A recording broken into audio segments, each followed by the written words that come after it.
Au sommaire de ce journal, la RDC ne quittera pas la communauté d'Afrique de l'Est, mais est prête à se séparer de ses troupes si leurs résultats sur le terrain ne sont pas satisfaisants d'ici fin juin, après évaluation de son mandat. Christophe Lutundula était face à la presse à ce sujet. Et processus électoral, la CENI a présenté les derniers chiffres de l'enrôlement des électeurs et se dit prête à constituer une équipe mixte d'experts nationaux et internationaux pour l'audit du fichier électoral. Les élections s'organiseront dans le délai à tel martelé. Et dans le sud Kivu, le Premier ministre a déclaré Calais zone sinistrée après les inondations meurtrières de jeudi 4 mai.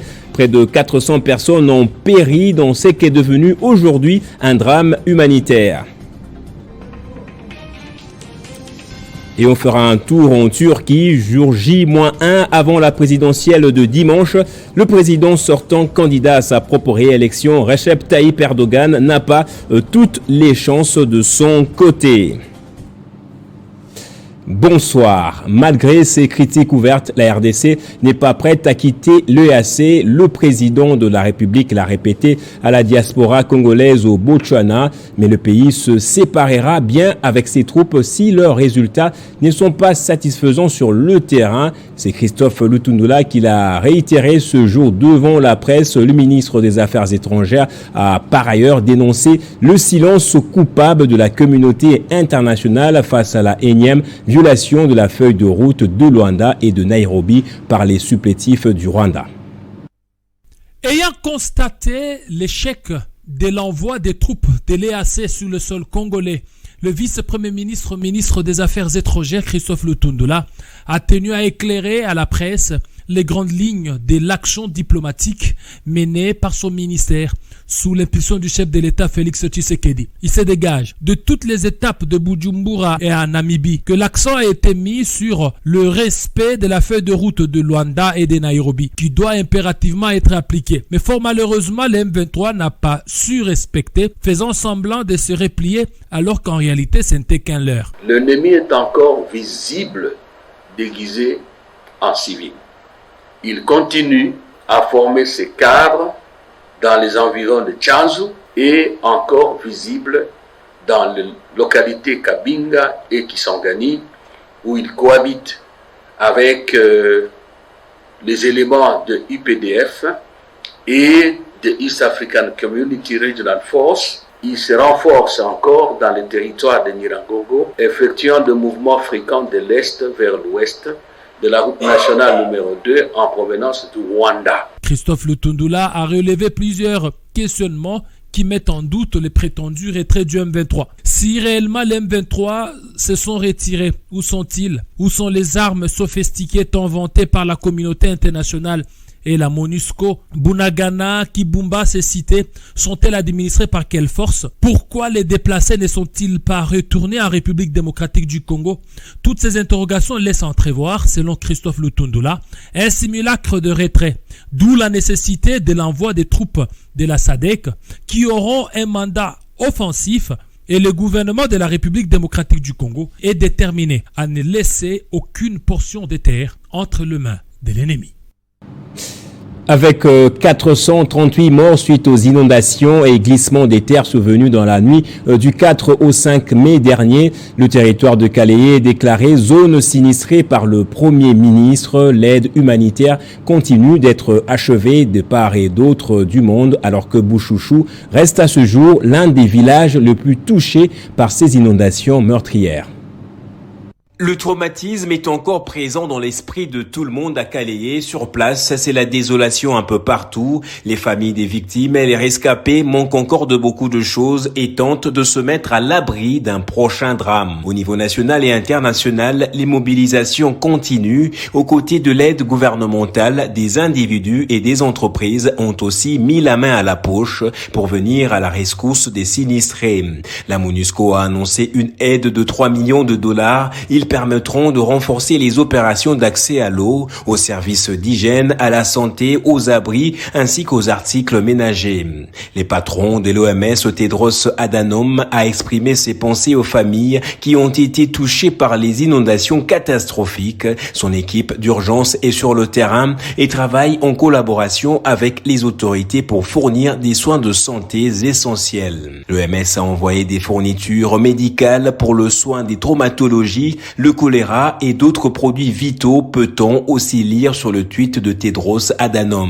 Dans le monde, le Premier ministre japonais a exprimé ses sincères condoléances aux victimes et à leurs familles endeuillées. Fumio Kishida a exprimé sa sympathie et a prié sincèrement pour la reconstruction rapide des zones affectées. La délégation gouvernementale que devra conduire Sama Lukonde est toujours attendue en attendant Calais ait déclaré zone sinistrée.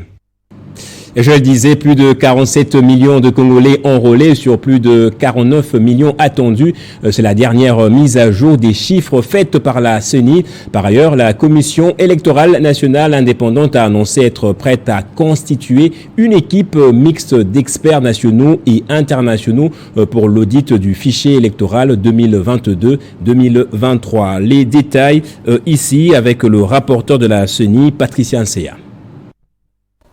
Nombre d'électeurs enrôlés, 47 862 561, soit 97,14%. Nombre d'électeurs enrôlés sans empreinte, 269 272. Nombre d'électeurs enrôlés sans iris, 411 718. Nombre de majeurs à l'horizon 2024, 4 795 479. Nombre d'enrôlés congolais de l'étranger, 12 034. Nombre d'enrôlés par témoignage, 4 449 828. La CENI a connu quelques difficultés majeures suivantes. Au total, 31 cas de décès liés directement et indirectement à la révision du fichier électoral. La CENI précise qu'aucune organisation internationale ou nationale ne détient le monopole de l'expertise en matière de l'audit du fichier électoral et que toutes, sans exception, recourent au service d'experts indépendants. La CENI a, lors de son assemblée plénière du 5 mai 2023, levé l'option de constituer une équipe mixte composée d'experts nationaux et internationaux pour conduire la mission d'audit externe du fichier électoral par le biais d'un appel à candidature. Et prenons à présent cette mise au point faite ce samedi par les communicateurs de l'Union sacrée de la Nation au sujet d'une villa qui serait spoliée à la Cité du Fleuve par Peter Kazadi, faux et archi-faux, a argué Donald Kabasele, qui a pris justement le parti du vice-premier ministre, ministre de l'Intérieur. Le coordonnateur des communicateurs de l'Union sacrée a dénoncé une manipulation.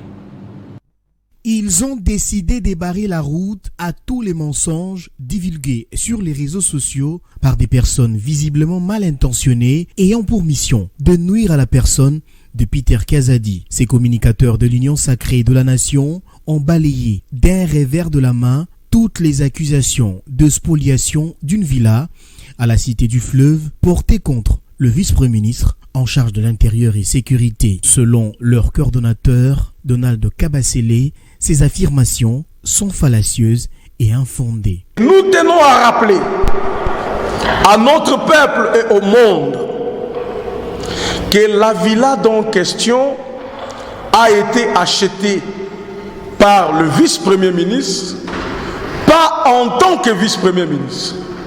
Il l'a achetée il y a plus de 2 ans passés.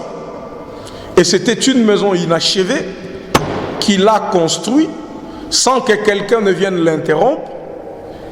Il a embelli sans que personne ne dise qu'il est propriétaire.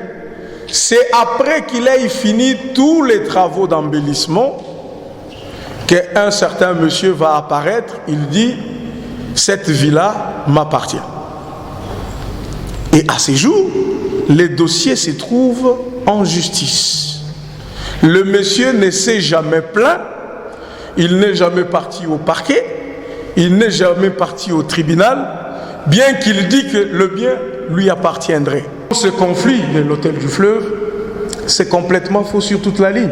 Et donc vous comprenez que c'est de la manipulation tout simplement, ça n'a rien à voir avec la vérité. Par la même occasion, les communicateurs de l'Union sacrée de la nation ont dénoncé un complot visant à salir les personnalités de la famille politique du chef de l'État. Et le conseiller principal du chef de l'État en charge des infrastructures séjourne à Lubumbashi. David Moukeba évalue sur place l'état d'avancement des travaux dans la province cuprifère. En mission officielle à Lubumbashi, chef-lieu de la province du Haut-Katanga, les conseillers du chef de l'État Félix Tshisekedi en charge des infrastructures, David Moukeba, accompagné du président de l'Assemblée provinciale Ngoï Michel, ont inspecté les travaux de la construction du nouveau siège de l'organe délibérant. Sous la conduite du ministre provincial des infrastructures David Moukeba, a exprimé le vœu de voir ces bâtiments remis aux élus pour faciliter les bonnes conditions du travail. Ici, c'est faire part de l'impression positive. N'est-ce pas, que nous avons par rapport à ces grands chantiers qui a été soutenu, n'est-ce pas, et accompagné par le chef de l'État, qui voudrait voir nos élus travailler dans de très bonnes conditions. Bien avant cette visite, les conseillers du chef de l'État David Moukeba a été reçu par le gouverneur de la province Jacques Kaboula. Les deux personnalités ont échangé sur les différents projets relatifs à la modernisation de la province. On a fait le tour d'horizon par rapport aux infrastructures qui jalonnent la province, les projets que nous avons initiés au nom du président de la République, en l'occurrence celui de la route Kasumbalé-Sassakania, sur son état d'avancement. Et nous avons aussi signalé à monsieur le gouverneur que nous avons une mission d'inspection sur ces tronçons de route-là, voir ce qui a été fait, ce qui était prévu par le contrat, et ce qui est réalisé. Après le Haut-Katanga, David Moukeba se rendra aussi dans d'autres provinces, notamment le Lualaba. Et la RDC a participé par le biais du ministère des Mines au 16e forum sur les chaînes d'approvisionnement en minerais responsables, une grande rencontre organisée par la tripartite de la coopération et de développement économique, l'OCDE, la CIRGEL et les experts de l'ONU. Au cours de ce 16e forum sur le chaîne d'approvisionnement en minerais responsables, Godard Mutemona, vice-ministre de Mines et chef de la délégation congolaise, a fustigé la situation précaire que vivent les artisanaux miniers. Dans un ton ferme, le vice-ministre de Mines congolais a sollicité de la communauté internationale la condamnation du Rwanda agresseur de la RDC. Il a en outre salué les efforts du chef de l'État Félix-Antoine Tshisekedi pour le retour de la paix. La quasi-totalité de l'or d'exploitation artisanale de la RDC, environ 37 tonnes, est sortie par fraude au profit des raffineries installées dans les pays voisins pour les minerais de 3T, notamment le coltan. La baisse des exportations de la RDC est due aux fonderies de coltan implantées dans les pays voisins sans source d'approvisionnement géologique prouvée. L'occasion de saluer la décision du département du Trésor américain, celle de suspendre les activités de la raffinerie AGR basée en Ouganda, car sa source d'approvisionnement est jugée illicite.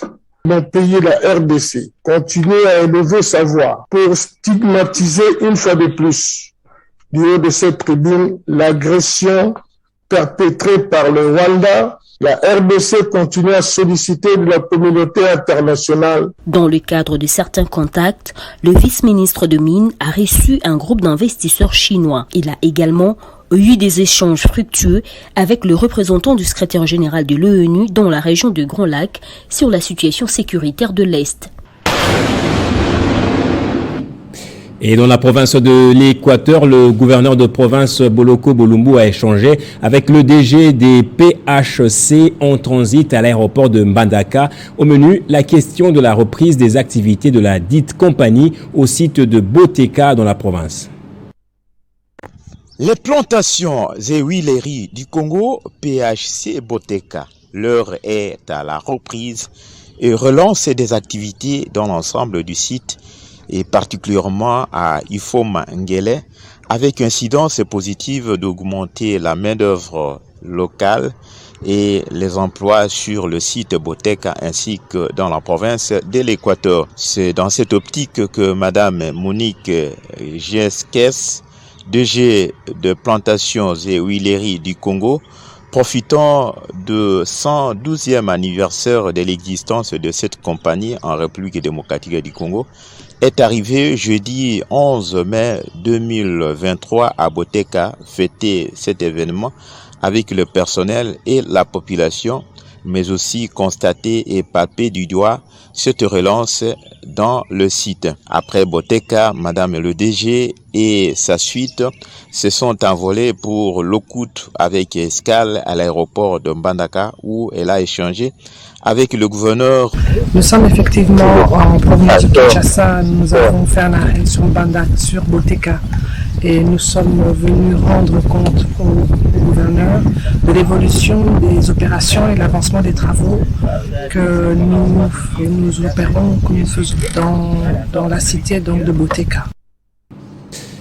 Venus de 3 communes de la ville de Bukavu, des chercheurs, entrepreneurs et des étudiants finalistes dans le filière agro-vétérinaire du Sud Kivu ont bénéficié des formations sur les nouvelles technologies agricoles et autres techniques culturelles, des innovations apportées par les projets intégrés de croissance agricole dans les Grands Lacs Picagel.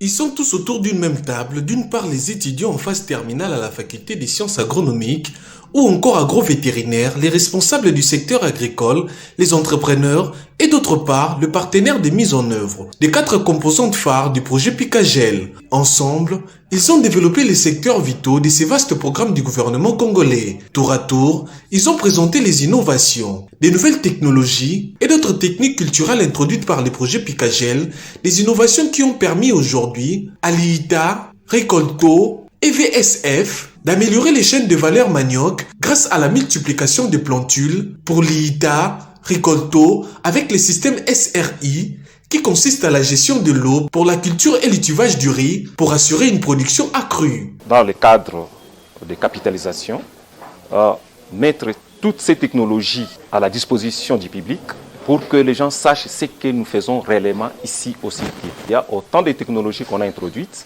mais malheureusement, toutes ces technologies ne sont pas connues par le public du Sud Kivu. À cela s'ajoute la technique d'ensilage et accession fourragère qui permettent d'assurer une bonne alimentation des animaux en saison sèche et d'augmenter les revenus des producteurs appuyés par Picagel dans les provinces du Sud Kivu et du Tanganyika. Un bon nombre d'éleveurs vont commencer à bénéficier plutôt de cette innovation de l'insémination artificielle. Ici, au niveau de Sud Kivu, les réseaux des agents communautaires de santé animale. Il n'y avait pas de vétérinaires privés qui œuvrent dans le domaine de l'insémination artificielle, dans le domaine de l'organisation de la filière. Et on vient d'introduire ça. Les projets Picagel ciblent aussi quelques sites pilotes hydro-agricoles, rizicoles, à aménager dans les territoires de Fizi pour améliorer les conditions de culture du riz à travers l'expertise de son partenaire des mises en œuvre Récolto. Déjà une équipe des experts en topographie séjourne dans la zone pour l'élevé topographique de ces 3 sites avant de lancer les travaux proprement dits. Et le parti politique Coalition nationale pour la patrie et la bonne gouvernance a tenu sa première réunion après la sortie officielle. Il était question pour son autorité morale, Séraphine Kiloubou, de procéder à des nouvelles nominations. Séraphine Kiloubou Koutouna, vice-ministre des Transports et autorité de référence de cette grande coalition des femmes, a à cette occasion nommé Rose Kamwania au rang de présidente de cette coalition. C'est à elle que revient désormais la charge de structurer la coalition nationale pour la parité et la bonne gouvernance à travers le territoire national. Prenant la parole dans la foulée, Rose Kamwania est revenue sur l'évaluation de la sortie officielle, mais aussi l'éveil de la conscience des femmes sur la participation effective au processus électoral dans le but d'assurer valablement leur intégration en masse dans les institutions de la République, conformément à la philosophie de la CPG, aussi la vision du président de la République, Félix Antoine Tshisekedi Tshilombo. Il était important que nous puissions échanger par rapport à notre calendrier pour voir qu'est-ce qui reste à faire, évaluer ce que nous avions fait lors de la sortie officielle et maintenant voir dans quelle direction nous devons aller avec toutes les mamans et répondre, n'est-ce pas, aux préoccupations de toutes les mamans qui sont venues aujourd'hui. Dans les prochains jours, nous allons faire le tour à Kinshasa, dans les 4 districts, où nous allons appeler les mamans, échanger avec elles autour des objectifs de la coalition.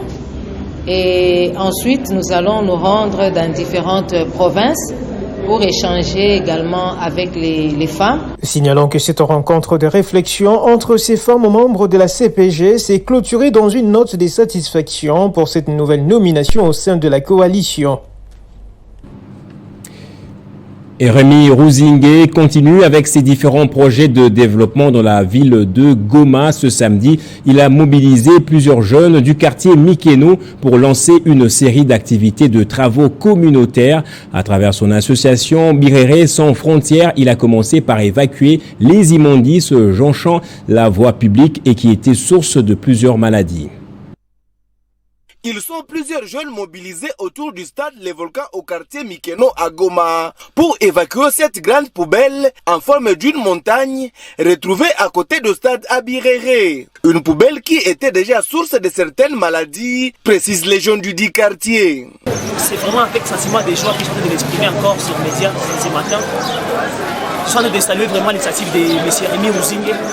C'est grâce à lui que ces immondices sont en train d'être évacués là-bas. C'est à travers l'ASBL Birere sans frontières, dont il est coordonnateur international, que cette poubelle est évacuée. Alors que les autorités de base avaient des difficultés pour son évacuation, Rémi Rouzingué, qui est aussi fils de Birere, a mis des moyens en œuvre pour soulager les habitants et les passants de ces coins, car ça dégageait une mauvaise odeur, selon Salou Moutamboué, membre de l'ASBL Birere sans frontières. La fondation Rémi Rouzingué, on se sont dit, on ne peut pas laisser ça. C'est pourquoi on est là, on s'est mobilisé avec les jeunes du quartier pour essayer un peu d'évacuer la poubelle.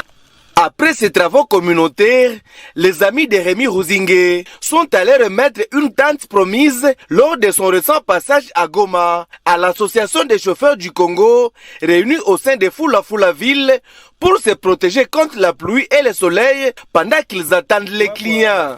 Ces chauffeurs ont remercié Rémi Rouzingué pour ses gestes. Et le secrétaire général du parti Congo Espoir, Bob Ditend, est à Lubumbashi depuis le vendredi 12 mai. Sa mission dans les 4 provinces du Grand Katanga démembré va consister à redynamiser le parti en vue des échéances électorales prochaines.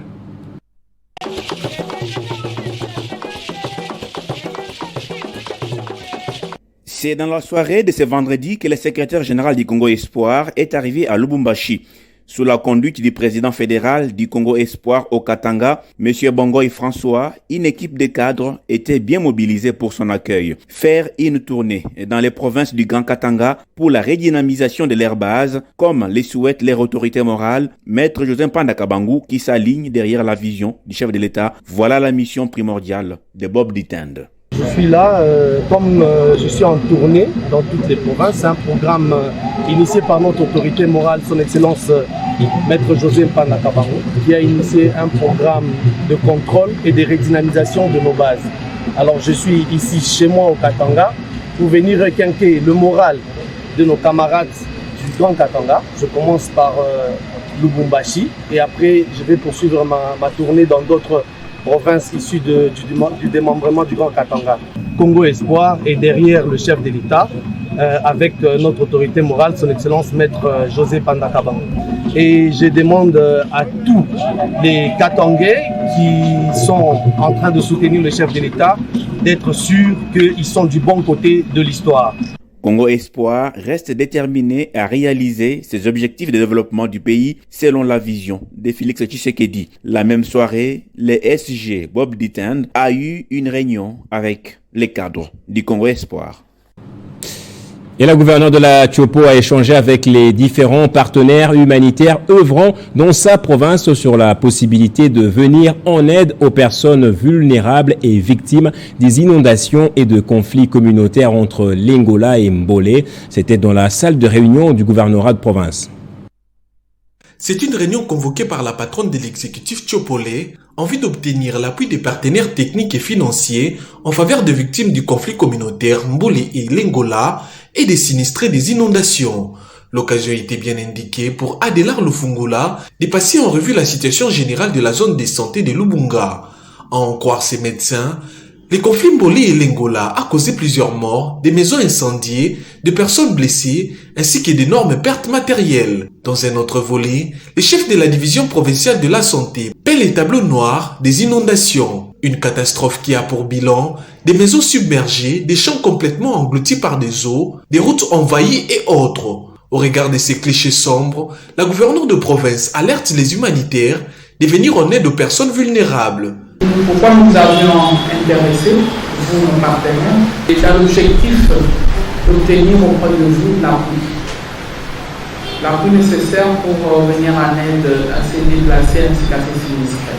Aussitôt dit, les humanitaires présents dans la salle ont émis le vœu d'apporter leur appui aux sinistrés, et c'est dans un bref délai conformément aux souhaits de l'exécutif Tchopolé. Séance tenante, Maître Madeleine Nikomba Sabango annonce la mise sur pied d'une coordination provinciale, question de faire le suivi de toutes ces situations.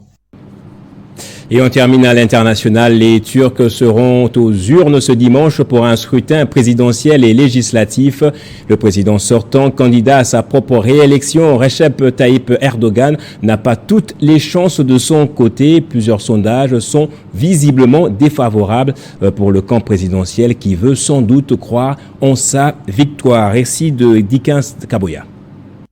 Au pouvoir depuis 20 ans, le président turc Recep Tayyip, confronté pour la première fois à une opposition unie, voit sa réélection incertaine après plusieurs sondages qui sont en faveur de son adversaire Kemal. Celui-ci à la tête d'une opposition constituée des 6 partis, des centres-gauche et centre-droite, l'Alliance de la Nation de Recep Erdogan pourrait perdre les élections. Le chef de l'opposition Kemal a construit sa campagne sur des messages positifs promettant une embellie économique et un retour des liberté. À quelques heures de la présidentielle, le soutien au président sortant a largement diminué dans les zones touchées par le séisme de février dernier. Et c'est en raison de la réponse tardive, terne et pas à la hauteur qui a été emportée par l'exécutif lors de la catastrophe laissant planer les doutes quant aux promesses du président sortant d'une reconstruction rapide. Le président sortant, quant à lui, ne perd pas espoir face à ses adversaires. Au cours de son meeting de ce samedi, ce dernier a mobilisé des milliers d'électeurs.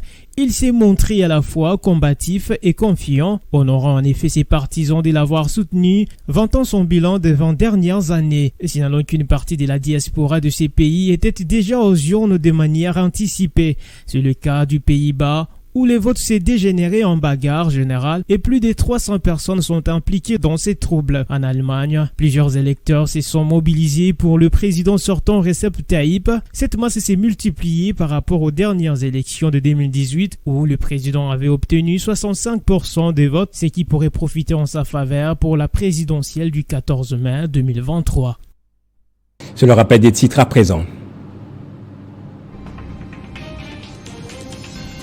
La RDC ne quittera pas la communauté d'Afrique de l'Est, mais est prête à se séparer de ses troupes si leurs résultats sur le terrain ne sont pas satisfaisants d'ici fin juin, après évaluation de son mandat. Christophe Lutundula était face à la presse à ce sujet. Et dans le processus électoral, la CENI a présenté les derniers chiffres de l'enrôlement des électeurs et se dit prête à constituer une équipe mixte d'experts nationaux et internationaux pour l'audit du fichier électoral. Les élections s'organiseront dans le délai, a-t-elle martelé. Dans le Sud Kivu, le Premier ministre a déclaré Calais, zone sinistrée après les inondations meurtrières de jeudi 4 mai. Près de 400 personnes ont péri dans ce qui est devenu aujourd'hui un drame humanitaire. Et en Turquie, jour J-1 avant la présidentielle de dimanche, le président sortant, candidat à sa propre réélection, Recep Tayyip Erdogan, n'a pas toutes les chances de son côté. Une élection annoncée comme la plus ardue après 2 décennies au pouvoir. Et c'est par ici que se referme ce journal. Merci à vous tous de l'avoir suivi. Soyez toujours dans la joie, madame, messieurs.